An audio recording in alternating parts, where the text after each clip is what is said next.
오늘 시간에는 실수를 통해 배워가는 아브라함.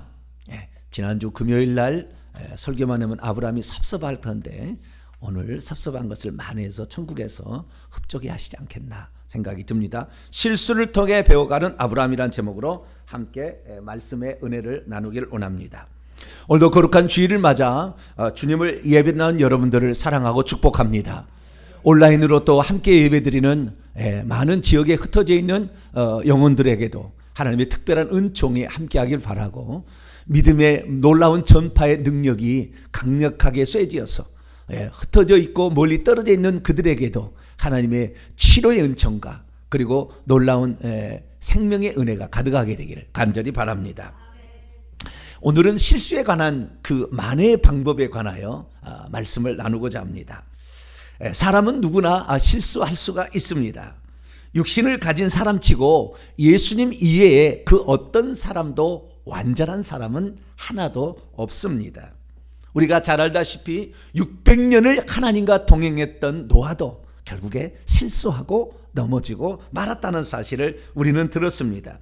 그뿐만입니까? 구약시대에 가장 위대하게 쓰임받았다는 모세도 넘어졌고 다윗도 넘어지고 말았습니다. 신약에 들어와서 예수님에서 가장 귀한 12사도 중에 제일 최고 대표였던 베드로도 예수님을 부인하고 떠나갔고, 베드로도 넘어졌고, 그리고 베드로 이후에 하나님이 또 쓰시겠다고 부활 후에 선택했던 사도 바울도 또 피차 싸우고 이렇게 했던, 넘어졌던 그런 모습들이 있었습니다.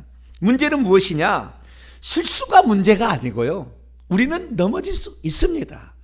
인간인지라 아담 이후에 죄된 본성을 가지고 있기 때문에 우리는 넘어질 수 있어요. 그러나 넘어진 다음에 중요하다는 거예요. 넘어진 다음에 어떻게 그 실수라 자신의 과오들을 처리하느냐, 이 문제에 따라서 그 사람은 성숙한 인격의 사람 또는 성숙한 신앙의 사람이 되기도 하고, 오히려 퇴보하고 오히려 더 나빠지고 오히려 하나님으로부터 버림당하는 사람이 생길 수도 있다라는 것이 성경의 말씀입니다.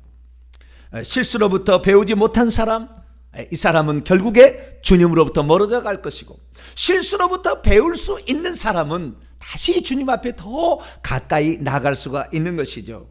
우리는 구약의 위대한 그 왕들 중에 첫째 왕과 둘째 왕, 이스라엘의 사울왕과 다윗왕의 이야기를 들을 수 있습니다. 둘 다 똑같이 실수를 했습니다. 그러나 한 사람은 결국에 버림을 당했고 한 사람은 가장 위대한 종이라 하나님께서, 예수님께서 직접 당신을 표기할 때 나는 다윗의 자손, 단 한 사람 얘기한 거예요. 인류 가운데, 인간 가운데 그 다윗이란 용어를 예수님이 쓰기를 좋아했고, 이 다윗이 정한 그 여부수 사람의 성읍 시온 산성을 내 성읍이다, 하나님의 성읍이다. 그래서 천국에 있는 그 산을 시온산이라고 이름을 바꾸고, 그 하나님께서 그렇게 인간에게 영향을 받은 인물이 될 수 있었다. 실수를 어떻게 만회했느냐, 여기에 가장 차이가 있었다라는 사실을 알 수가 있습니다.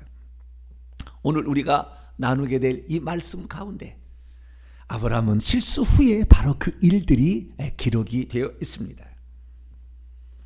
과연 아브라함은 그 실수를 어떻게 극복해 나갔던 것일까요?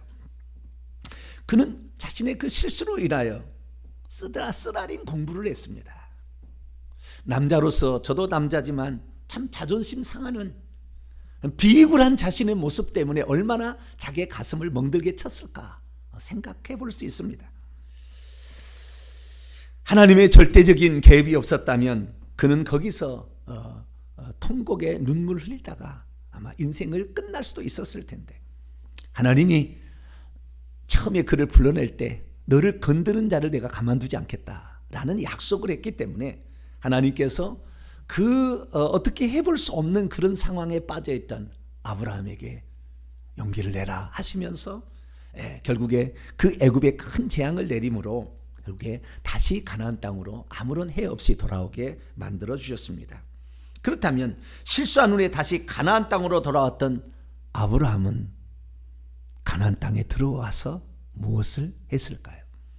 그리고 다시 그와 비슷한 일이 생겼을 때 그는 어떻게 대처했을까요?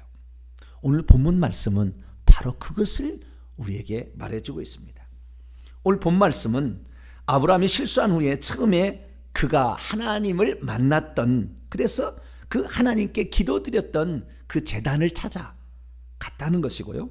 거기에 나아가서 하나님께 참회의 감사의 기도를 올린 후에 롯과 마찰이 일어났을 때에 두 번 다시 나는 동일한 일을 반복하지 않으리라 결정하고 롯을 위하여 편의를 제공했더니 하나님께서 그에게 놀라운 복을 더 세밀하게 주셨다라는 그러한 말씀입니다. 아브라함은 애굽에서 가나안 땅으로 돌아왔습니다. 애굽으로 내려갈 때 그가 원래 있었던 곳은 갈대아우르에서 처음 태어났지만 저 하란, 저 꼭지점 하란까지 970km 되는 저기까지 갔습니다. 여기에서 20-30년은 머물러 있었던 것 같아요. 네. 왜냐하면 거기에서 많은 소유를 얻었다, 노비도 얻었다라는 거 보니까. 그래서 75세 간 게 아니고 한 50세나 뭐 45세 정도에 옮기지 않았을까 추측이 됩니다. 그리고 75세 때 하란을 떠나서 저 갈릴리 바다 좀 더 내려오면은 숫곳인데 숫곳에서 좀 왼쪽으로 가게 되면 거기에 바로 세겜이라는 곳이 있습니다. 세겜의 첫 번째 장막을 쳤고 하나님이 나타나신데 장막을 치고 거기다가 제단을 쌓았으며 두 번째로 옮기는 것이 베델입니다. 베델과 아이 사이인데 그는 베델이라고 불립니다. 그 베델로 올라가게 된 거죠. 이건 잘 안 보이니까 제가 좀 크게 좀 가져왔습니다. 저 하란에서 내려와 가지고 약 한 900km 정도 되는 그런 870인가 됩니다. 거기에서 내려왔습니다. 세겜성까지 내려왔고요. 다시 세겜에서 약 450km 정도 되는 소안 람세스라는 지역 나일강 삼각지에까지 갔다가 다시 돌아오게 되죠. 그래서 이 다시 돌아오게 된 이 아브라함 다시 돌아오게 될 때 어디로 갔냐 그 말이에요. 그리고 뿐만 아니라 베델에서 조카 롯과 마찰이 생겼을 때에 아브라함은 자신이 조카 롯에게 어떻게 결정을 했는가 이것을 한번 돌아보자는 것입니다. 오늘 본 말씀은 BC 2088년경 BC 1000년경에는 다윗이 살았습니다. BC 2000년경에는 아브라함이 살았습니다. BC 2088년경 아브라함이 나이 78세 정도가 되었을 때 애굽 땅에서 돌아온 그가 어디로 올라갔는가? 베델로 올라갔다라고 성경은 말하고 있습니다. 그때 자신의 조카 나이는 약 57세 정도 됐을 거라고 추정이 됩니다. 아브라함과 조카 롯 애굽에서 나오는 어디로 갔나 봤더니 다시 가뭄이 들면 애굽으로 들어가려고 애굽 변방에 서석인 것이 아니라 그는 계속해서 올라갔어요. 네겝으로 올라가고 예루살렘 올라가서 베델까지 이렇게 계속해서 올라갔습니다. 왜 올라갔을까요? 그가 거기에서 최초로 하나님께 기도를 드렸던 장소가 첫 번째 장소는 제사만 드리고 두 번째 장소가 베델인데 이 베델에서는 제단을 쌓고 하나님께 기도를 올렸던 장소이기 때문이죠. 그래서 예배를 드리기 위하여 그 장소로 올라갔습니다. 그리고 얼마 후에 자신의 조카 롯과 마찰이 빚어졌을 때 그는 자신의 그 목자들이 롯의 목자들과 싸우는 것을 보고 롯을 불러다가 이렇게 말했습니다. 오늘 본문 말씀 창세기 13장 8절 9절 말씀 보면 아브라함이 롯에게 이르되 우리는 한 친족이라 원문이 말하니까 한 형제들의 사람들이다 이렇게 돼 있어요. 한 형제들의 사람들이다. 그냥 그의 큰형의 아들이니까 나나 너나 내 목자나 네 목자나 서로 다투게 하지는 말자. 내 앞에 이 온 땅이 가나안 온 땅에 있지 아니하냐. 나를 갈라져서 따로 갔으면 좋겠다. 네가 좌하면 나는 우로 갈 것이고 네가 우하면 나는 좌로 갈 것이다 라고 그렇게 말을 했습니다. 믿음이 없으면 연장자라고 자기가 결정한 사항을 그냥 강요하며 그렇게 나갈 것입니다. 믿음이 없으면 나이 어른 조카라도 경쟁 관계에 있을 때는 좋은 땅을 먼저 선택하도록 양보하지 않을 것입니다. 믿음이 없으면 자신이 어디로 갈 것인지 먼저 정한 후에 조카로 하여금 자신의 의견을 따를 것을 얘기할 것입니다. 믿음이 없으면 자신은 먼저 목초지가 있고 양떼의 풀을 풍성히 먹일 수 있는 그 땅을 선택할 것입니다.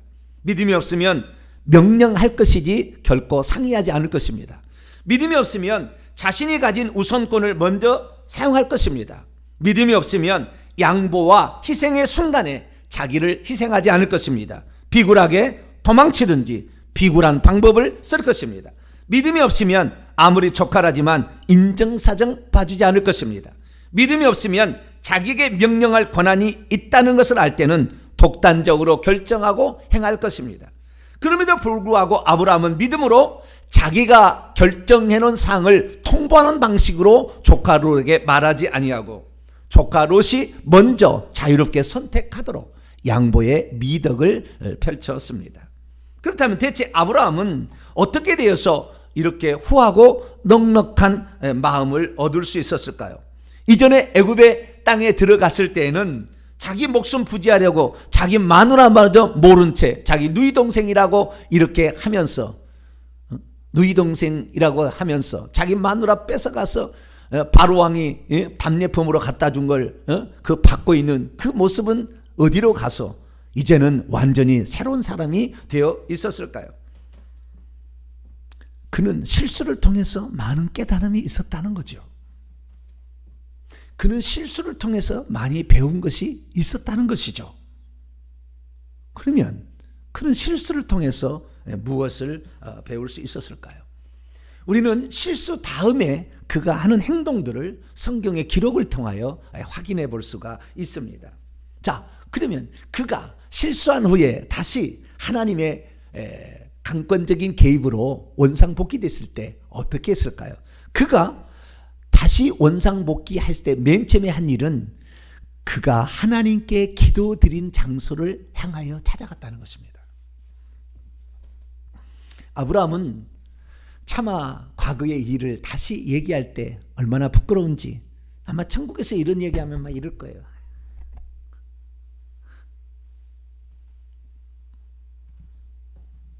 기근을 피해 애굽 땅으로 들어갔지만 결국에 애굽 땅에서 경험한 일은 비굴한 일만 당하고 하나님이 아니었다면 정말 비참한 신세에 전락했을 법했는데 하나님의 은혜로 그래도 살아 돌아왔습니다.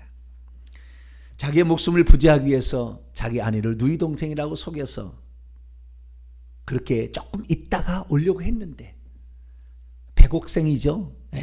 피부 색깔이 다르기 때문에 얼마나 아름답게 보였는지 결국에 자기의 마누라를 왕에게 빼앗기고 말았습니다. 그런 일을 당하면서 아브라함이 무엇을 했다는 말은 아무것도 없습니다. 비통해서 무슨 손으로 벽을 쳐가지고 손이 깨졌다 뭐 이런 얘기도 없고 사실은 아무런 어떤 반응이 없습니다.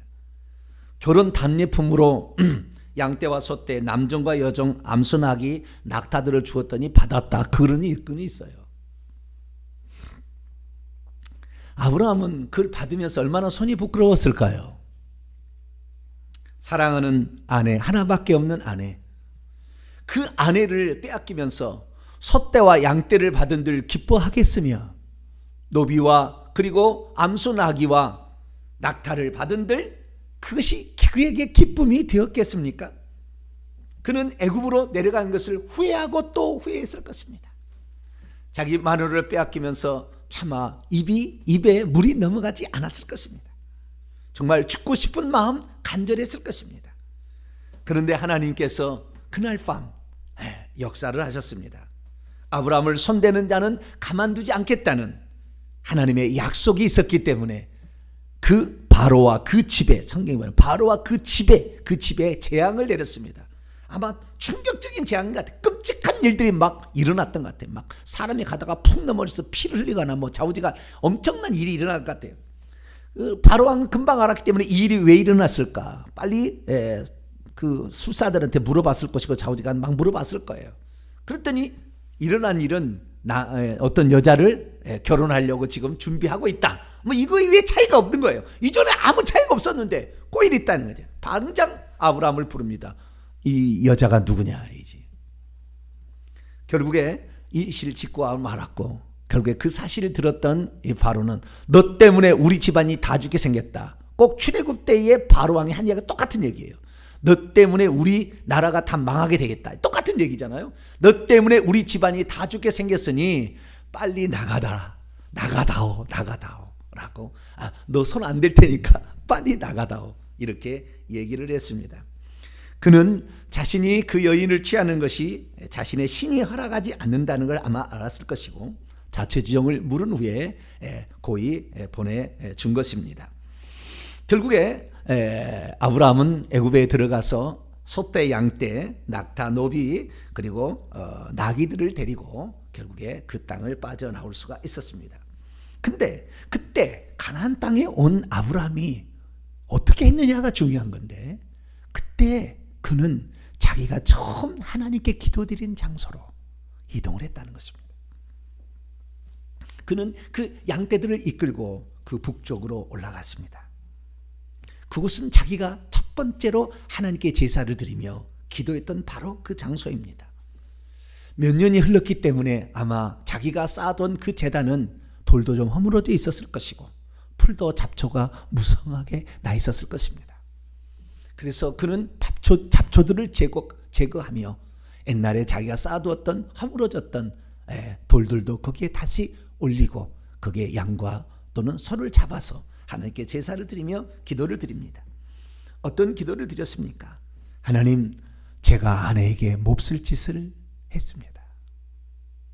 하나님께서 제 아내를 통해 자식을 준다고 했는데 제 아내를 그만 남의 여자가 되게끔 넘겨주고 말았으니 이 악한 이 마누라를 아끼지 못하고 내 아내를 위해서 마누라를 헌신작전 벌였던 이 악한 아브라함을 용서해 달라고 아마 그렇게 통곡하며 기도했지 않았을까 추정이 됩니다.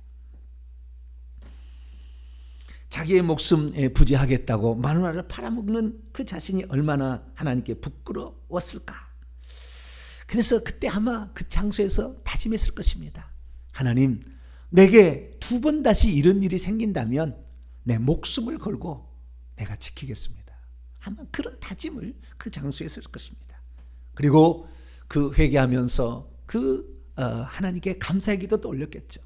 하나님이 아니었다면 나는 다 잃을 뻔했습니다.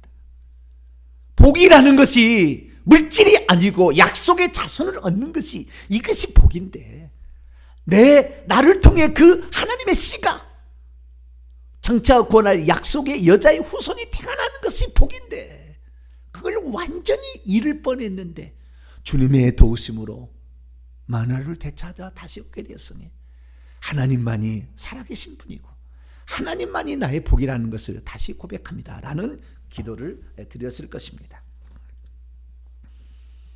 그리고 다시 시작하다라는 각오로 무릎을 꿇고 있었던 자리를 박차 일어나 주님, 내가 다시 새롭게 시작하겠습니다. 그렇게 아마 기도했을 것입니다. 그러면 우리가 보지는 않았지만 아마 그랬을 거예요.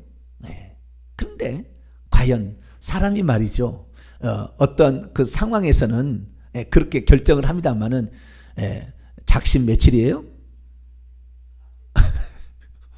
우리 인간이라는 것이 또 작심 또 며칠 지나면 언제 그러냐는 듯이 딱 변한 거죠. 그래서 하나님께서는 일부러 조카 롯과 그 다툼이 일어나게 만드는 거예요. 네가 진짜 그 마음을 확실히 가졌느냐 테스트를 딱 하는 거예요. 여러분, 그냥 하나님 애누리 없어요. 은혜를 준다고 해서 영원 불변한 은혜를 주는 게 아니라 네가 은혜를 받았으면 그 은혜 받은 그 어떤 행동이 너에게 나와야 될 게 아니냐는 거예요. 그래서 그게 나오면 그 다음 복을 준비하고 있는 거예요. 근데 그게 안 나오면 너는 그거다라는 거예요. 거기에서 멀어지게 되면 너는 아니다라는 거죠. 그래서 광야 40년을 돌리는 겁니다.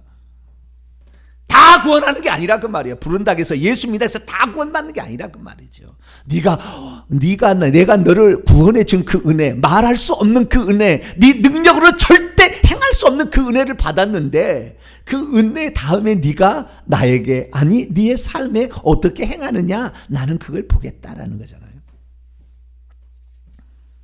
회개했다고 해서 그 회개가 입술로 눈물로 좀 흘렸다고 그 회개가 아니라는 거죠. 증거가 있어야 되는 것이죠.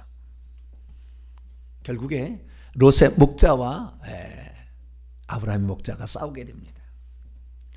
목자가 왜 싸우게 됐느냐? 성경은 뭐라고 말하고 있냐면요, 두 양떼 소떼가 많아져서 그랬다고 해요. 그러니까 많지 않을 때는 여기서 뭐 경계 하나 세워놓고 상수리나무 하나 딱 해놓고 너 여기 넘어오지 말자 그러고 했을 텐데, 양떼가 많아지니까 이게 더 먹일 목초지가 필요하고, 그 다음에 물을 먹일 때도 우리가 뭐 봅니다만은 나중에 리브가가 물을 먹이러 왔는데 다른 사람이 막 이렇게 먹이고 그렇잖아요. 또 모세가 또 왔는데 그때 당시에 누구죠? 부인, 모세 부인이 누구죠? 모세 부인. 갑자기 생각이 안 나네.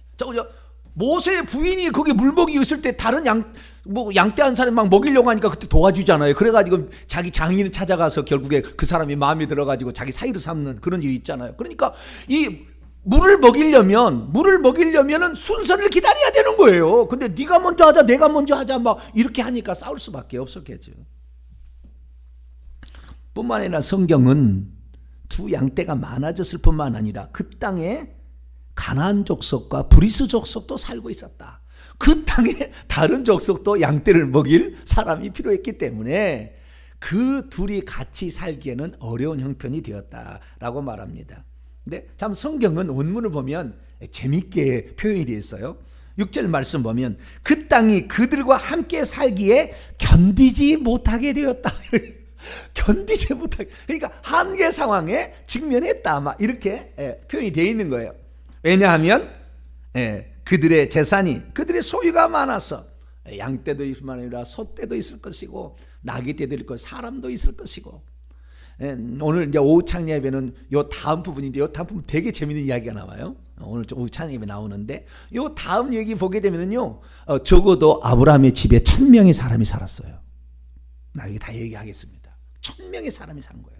그러니까 먹일 양식도 많이 부족하고, 그래서 뭐 좌우지간 힘들었어요. 그래서 결국에 아브라함은 조카 롯을 부르기 시작합니다. 그리고 그 조카 롯에게 이렇게 제안을 합니다. 제가 원문을 직역해 보도록 하겠습니다. 다시 8절과 9절인데요. 자, 우리는 한 형제의 사람들이다. 나나 너나 내 목자들이나 네 목자들이나 서로 다툼이 있게 하지는 말자. 네 앞에 이 가나안의 온 땅에 있지 아니하냐. 자, 너는 나에게서 갈라져서 따로 떠나갔으면 좋겠다.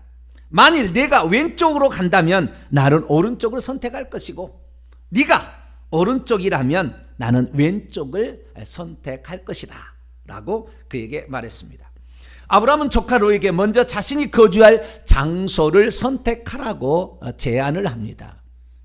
근데 원문을 보면은요, 조금 더 제가 리얼하게 하는데, 그 원문을 보면은요, 간청하듯이 말하지 위협적인 어떤 뭐 이런 게 아니라 좀 그렇게 해줬으면 좋겠다라는, 청하건대라는 말을 집어넣는 게 더 나아요. 그런 뉘앙스입니다.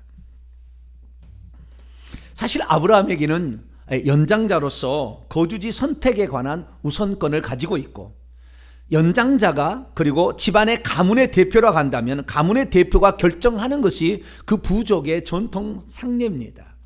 그렇기 때문에 아브라함은 집안의 가장이었고, 또는 나이도 많은, 조카보다 훨씬 나이가 적어도 21살 이상은 많은 그런 사람이었기 때문에 그가 결정을 하고 지시를 했으면 됐었어요. 그런데 이때의 아브라함의 행동은 뭐였느냐? 나의 안위를 위해서 상대방의 안위는 거들떠보도 않는 삶이 아니라, 과거에 자기가 마누라 앞에 했던 일이 주마등처럼 스쳐간 거죠. 나의 안위를 위해서 너는 어떻게 됐지 상관없다라는 그러한 일로 자기가 경험한 게 있었기 때문에 이제는 나는 그렇게 할 수 없다는 거죠. 내 안위는 생각 마라.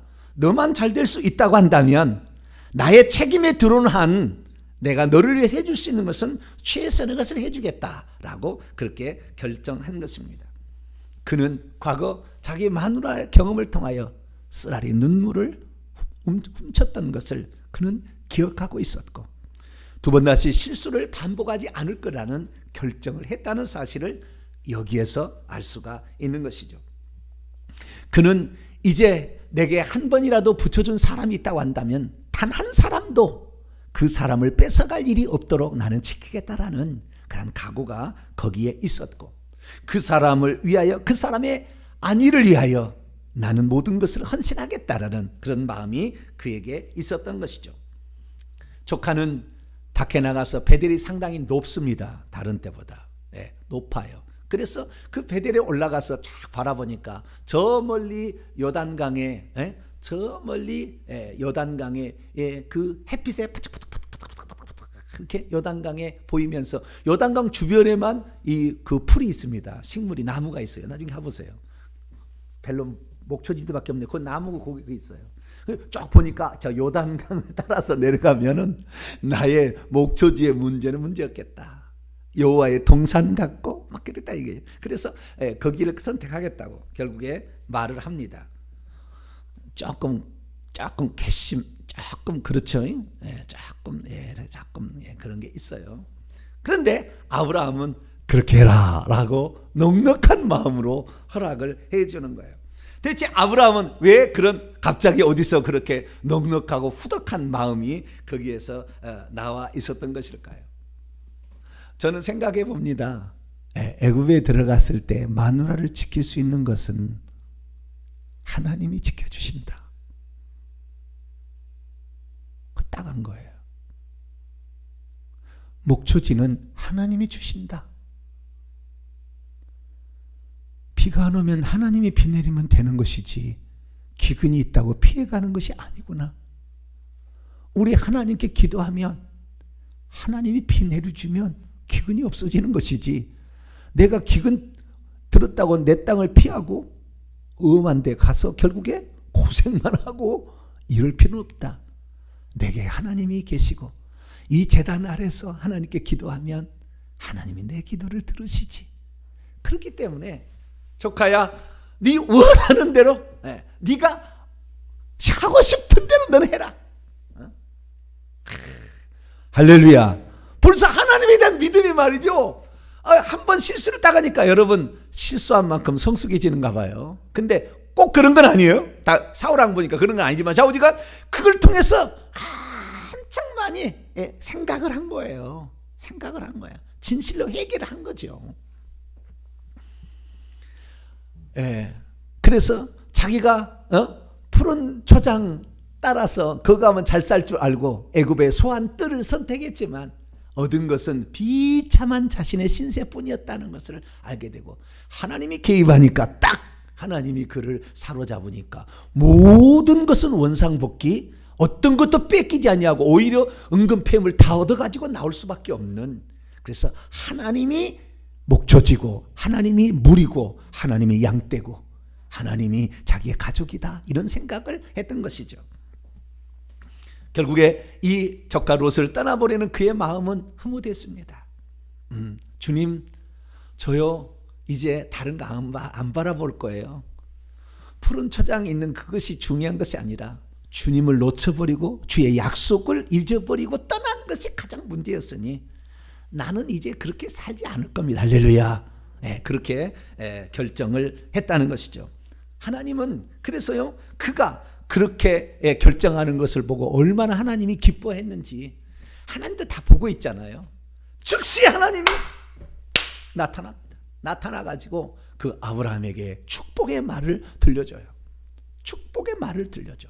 근데 그 축복의 말이 정말 기가 막힌 말이 나옵니다. 자, 그 축복의 말이 나오는데, 축복의 말은 14절부터 이제 나오게 되는데요. 그 14절부터 보기 전에 먼저 14절의 말씀이 얼마나 큰 축복인지, 축복이 14절 말씀 먼저 보고 다른 거 비교해 보죠. 14절부터 16절까지 말씀을 우리 여기 중요한 거니까 같이 한번 읽어보도록 하죠. 시작. 롯이 아브라함을 떠난 후에 여호와께서 아브라함에게 이르시되 너는 눈을 들어 너 있는 곳에서 북쪽과 남쪽 그리고 동쪽과 서쪽을 바라보라. 참 감사해요. 왜 감사하냐면 예전에는 너는 눈을 들어 너 있는 곳에서 동서남북을 바라보라 이렇게 돼 있거든요, 옛날 성경은. 근데 그건 별로 감이 안 와. 노비라고 했을 때 남종들과 여종들 할 때 감이 좀 오잖아요. 근데 여기 보니까 북쪽과 남쪽, 동쪽과 서쪽을 바라보라.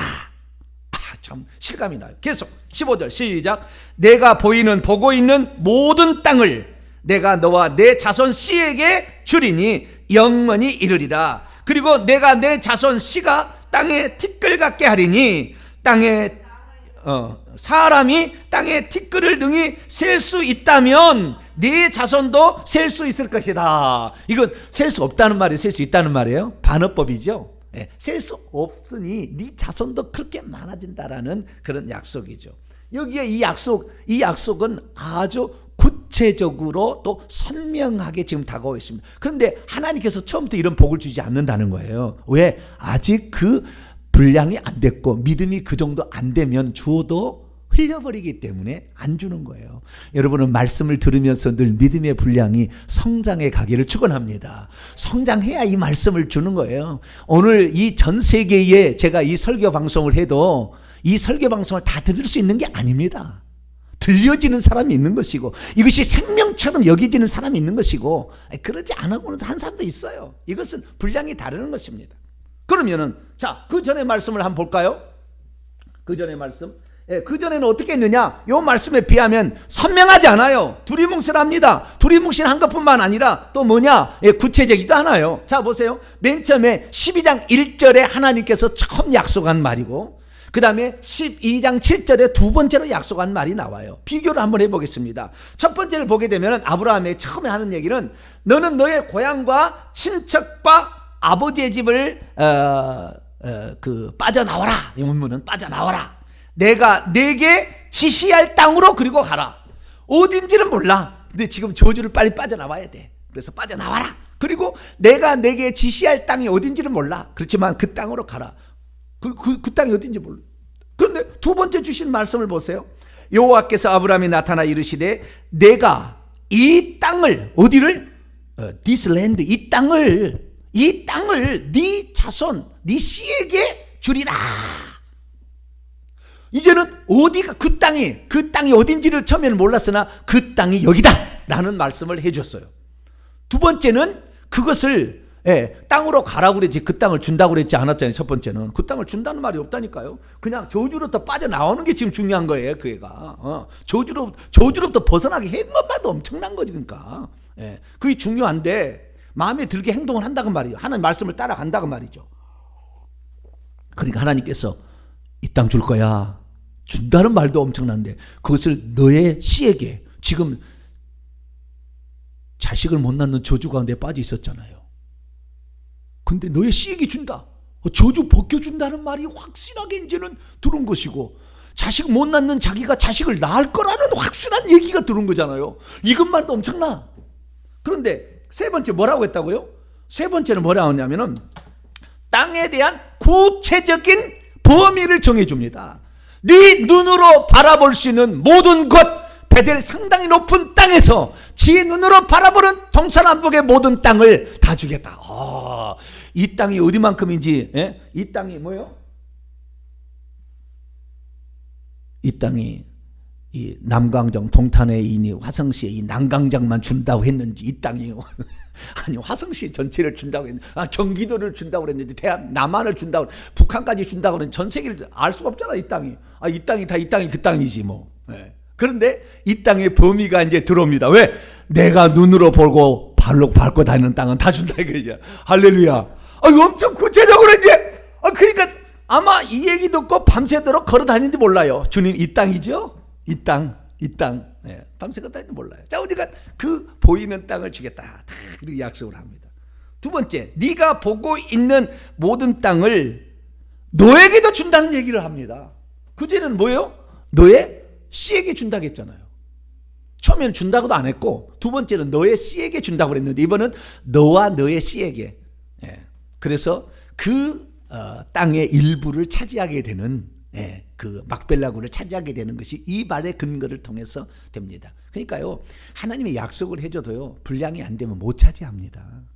어떤 사람은 약속만 하면 자기가 다 된 줄 아는데 천만의 말씀 약속을 받아도 그게 분량이 되어야만이 주는 거예요. 그리고 설령 받지 못해도 믿음으로 받아버리면 이미 받은 거랑 마찬가지예요. 또 그것이 일어납니다. 그래서 너와 너의 씨에게 이것을 주는데 어떻게 준다? 영원히 eternally 올람인데요. 올람이라는 단어 여러 개 쓸 수 있어요. 우리 에이스톤 아이오나라는 옛날 과거에 했잖아요. 영원히 그 시대까지 뭐 이렇게 얘기할 수 똑같은 단어입니다. 그 단어가. 그래서 영원이라는 것은 영원히가 아니고요. 네가 분량이 되면 준다는 것이지. 그것이 그 어떤 한계가 있는 것이지. 그냥 영원히 그 땅 AD 70년에 망해서요. 1945년 5월 14일 독립할 때까지 다 팔레스타인 사람이 살았어요. 아닙니다. 이 얘기. 그러니까 성경을 잘 봐야 돼요. 그 의미가 뭔지. 올람이라는 단어, 에이스톤 아이오나라는 말이 무슨 의미인지를 정확히 알아야 돼요. 그 과거에 제가 좀 얘기를 했으니까요. 어쨌든 그 땅이 너에게 합당한다면 너의 땅이 영원히 될 것이다 라는 말씀을 해줬고, 뿐만 아니라 그 씨가는 지난번에 단수였거든요. 자식 하나, 분명하게 씨, 단수를 얘기했는데 네 씨가 땅의 티끌처럼 많아지게 된다. 아이고, 엄청난 겁니다. 그러니까 그 어마어마한 그 후손이 나오게 될 것이며 그 후손이 이 땅을 차지하게 될 것이라는 구체적이고 선명하고도 확실한 보증의 말씀이 떨어졌어요. 왜? 조카 롯에게 하는 행동을 보시고 하나님께서 그에게 그렇게 말씀을 하셨다는 것입니다. 여러분, 나중에 이제 또 공부를 해 나가겠습니다만은 또 하나님께 이쁨을 보이는 일을 하거든요. 그러니까요, 하나님께서 또 약속을 더해주는데요. 이번에는 어떻게가 된 줄 아세요? 자, 눈에 보이는 땅이 어디까지 보이겠어요? 시력이 좋은 사람은 더 많은 땅을 차지하고, 시력이 안 좋아서 저처럼 조금 머리가 안 보이는 사람은 어떻게 돼요? 주님, 오늘부터 내가 시력을 확보하기 위해서 결명자 차를 날마다 퍼마셔가지고 제 눈을 잘 보이게 해가지고 이 땅을 차지하겠습니다. 이렇게 해야 될까요? 근데 잘하니까 하나님이 나오면 어떻게 한 줄 아세요? 자, 이건 15장에도 나오는 얘기예요. 잘하니까 또 하나님 또 구체적으로 더 가르쳐 주는 거예요. 그날 여호와께서 아브라함과 더불어 언약을 세우시되 이르시기를 내가 이 땅을, 아까 이 땅인데 어디냐면은 애굽의 강에서부터 큰 강 유브라데 강까지 이렇게 차지한 적은 단 한 번도 없어요. 근데 이 땅을 주시겠다고 했어요. 믿음의 분량이 못 됐기 때문에 지금까지 이 땅은 못 찾았습니다. 유프라데스강 저 북쪽에 한 900km 떨어진 북쪽에서부터 나일강까지, 나일강이 있지 아닐지는 잘 몰라요. 요즘에는 그 땅을 부엘세바 밑에 있는 그 강이 하나 있는데 그 강가 얘기하는 사람도 있으나 좌우지간 거기부터 좌우지간 여기 유브라데까지인데 그렇게 차지한 적이 없잖아요. 차지한 적이 없어요. 그런데 좌우지간 그 땅까지 준다라고 하나님이 약속을 하고 있는 것입니다. 그렇습니다. 실수로부터 배울 뿐만 아니라 그때로부터 하나님 말씀에 순종하여 하나님 말씀을 따라가게 되면 하나님께서는 확실하게 구체적으로 우리가 복을 받을 것을 명시해 주시며 그것을 받을 수 있도록 우리에게 허락하신다. 할렐루야. 그것을 믿으시기 바랍니다. 그렇습니다. 믿음이란 실패하더라도 빨리 돌이켜 처음 신앙하는 자리로 올라가 자신의 잘못을 회개하고 다시는 그렇게 하지 않겠습니다 결단했을 때 하나님께서는 그 믿음을 보시고 그 믿음 따라서 하나님께서 어마어마한 것으로 채워주는 것입니다. 하나님만이 복이라는 것을 깨닫고 그분을 의지하고 있다고 한다면 그분이 정한 대로 된다는 사실을 깨닫고 그분을 소망 삼고 가는 것입니다. 그 아브라함은 어떻게 되었을까요? 잠시 하나님 말씀에 순종한 것처럼 행동하고 또 끝났을까요? 그러지 않았습니다. 그는 어려움이 생길 때마다 또 때로 장소를 옮길 때마다 그 옮긴 장소에 제단을 쌓았습니다.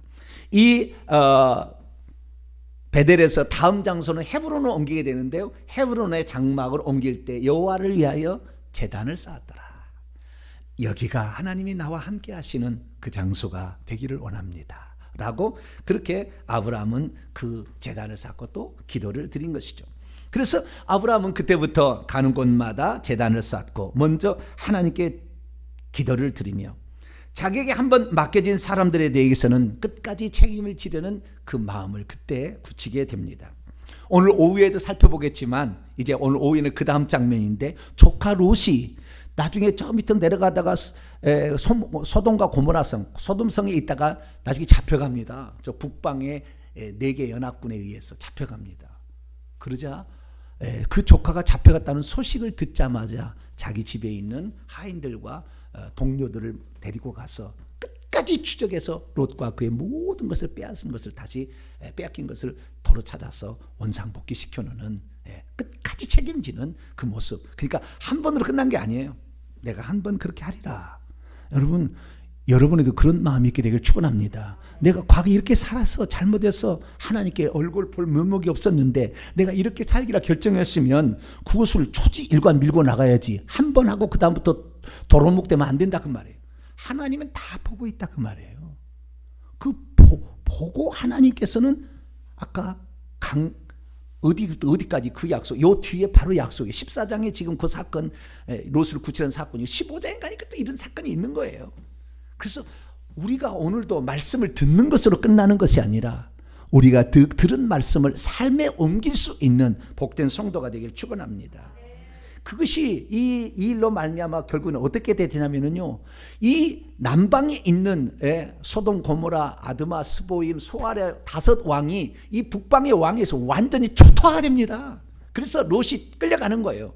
그런데 롯이 318명을 데리고 가가지고 그것을 초토화시키고 오는 거예요. 그 북방의 민족을, 그 거대한 애굽의 4배, 10배가 되는 그 사람들을 초토화시키고 오는 거예요. 과거에 애굽에 들어갈 때는 그거 한 부족에 불과했으나 그 북방의 연합군을 그냥 치고 오는 거예요. 그가 올 때 가나안 모든 사람이 들고 일어났어요. 우리에게 아브라함이 있는 것이 복이다. 이 땅에 아브라함을 있게 하라. 우리의 왕들도 이 땅을 못 지켰고 우리의 연합군도 우리 이 땅을 못 지켰는데 아브라함이 이 땅을 지켰다. 아브라함 이름이 창대하게 되기 시작합니다. 그래서 우리가 하나님 앞에 정말 하나님을 믿고 의지하게 된다고 한다면, 하나님만이 나의 소망이라고 믿고 한다면 강력한 적들도 하루아침에 꺾을 수 있다. 할렐루야. 이것을 우리에게 말해주고 있는 것이죠. 우리의 인생에 실수가 있습니다. 저도 실수가 있을 것이고 여러분도 실수가 있을 거예요. 그런데 그 실수를 통해서 배웠느냐 안 배웠느냐가 그 인생의 미래를 좌지우지한다는 것을 알아야 합니다. 아브라함은 하나님으로부터 배웠던 그 쓰라린 눈물을 다시는 흘리지 않겠다. 베델 제단에서 다시 한번 각오를 다지고 그의 삶을 그렇게 실천해 나갔더니 그의 삶은 차근차근 더 복이 가까이 와지고 그 복이 손에 쥐어지는 일로 갈 수밖에 없었습니다. 여러분의 인생에도 2번 실수를 하지 않겠다는 강력한 각오가 오늘부로 있게 되기를 축원합니다. 다윗을 보니까 훌륭한 것은 자기가 했던 것을 2번 다시 반복하지 않아요. 간음죄를 저질렀지 않습니까? 처음에 잘못이 2번 죄를 저질렀는데 2번 다시 죄를 지고 그가 늙어서 수넴 여인 아비삭을 동료로 품에 넣어줘도 동침하지 않아요. 왜? 간음 사건을 통해서 내 문제를 일으켰는데 2번 다시 하지 않으리라. 다 결정합니다. 그래서 우리의 인생은 우리의 실패가 중요한 것이 아니라 우리의 인생은 실패 후에 어떻게 우리가 그 다음을 살아가느냐가 우리의 미래를 결정한다. 저와 여러분은 실수를 통해서 확실히 배우시고 그때 그 각오를 지켜낼 수 있도록 믿음 달라고 기도하셔서 꼭 그렇게 이루시기로 말미암아 여러분의 후손이 창창대로가 열려지는 복을 받기를 원하고 여러분의 삶 속에서도 하나님이 보너스로 주시는 그 은총 속에 풍성한 삶을 살게 되기를 간절히 바랍니다. 거룩하신 하나님 감사합니다. 오늘도 우리가 실수할 수 있습니다. 그러나 그 실수를 어떻게 만회하느냐 거기에 달려있는데, 주여 우리는 그때만 모면하기 위하여 입술로 거짓말로 아버지의 하나님을 속이는 자 되지 말게 하여 주시고 2번 다시 나는 그러한 부끄러운 일을 행하지 아니하리라 마음에 결정해서 그렇게 살아내어서 우리 하나님께 진짜 복을 받을 수 있는 우리 모두가 되게 해 주옵소서. 우리 주 예수 그리스도의 이름으로 기도하옵나이다. 아멘.